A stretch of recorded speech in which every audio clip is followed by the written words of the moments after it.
Out across the Great Divide, with gardens full of blooms, the peaceful town of Bathurst lies, just where a mountain looms. And up along that mountain side, around and down again, a road winds up to open views across the western plains. Now on most days, the locals there might drive that road to work. But at other times, the road is closed and the redheads go berserk. From all across the land they come to power up their big V8s, to screech around the bends and turns and rocket down the straights. 'Twas such a day, some time ago, this incident took place.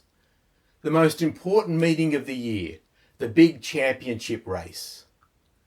The crowds awaited, breathless, for the starting light to flash, and 20 metal monsters grumbled loudly, all set to make the dash.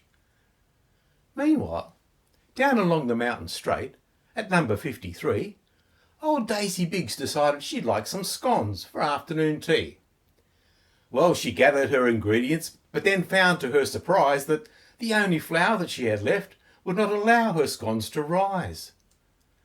Now, Mrs. B was 87, but she took a fair bit of stopping. She was determined to get a Devonshire tea, even if it meant some shopping.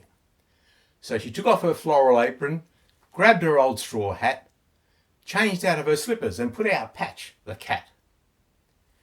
And as she walked along the path out to her little car, she heard a distant rumble, like thunder, from afar. Sounds like a storm, she thought. I'd better hurry back. And then, after checking that the road was clear, she pulled out onto the track. Now, the races were all underway, you probably had guessed. Engines screaming, drivers straining all out to be the best. There wasn't much between them, and all 20 came over the rise. And there was Mrs. B. They could not believe their eyes. Well, technique went out the window. Panic overtook the cool. Let's face it, pensioners cruising at 40k just isn't covered at racing school. So 20 metal monsters, running about 500 horses each, were suddenly required to brake. Tyres began to screech. Physicists have a term for it, I think. The domino effect. But, simply put, the end result was all the cars were wrecked. They ended in a smouldering heap, all broken, bashed and bent.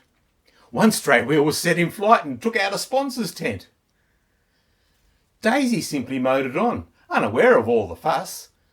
A classic example, you might say, of ignorance being a plus.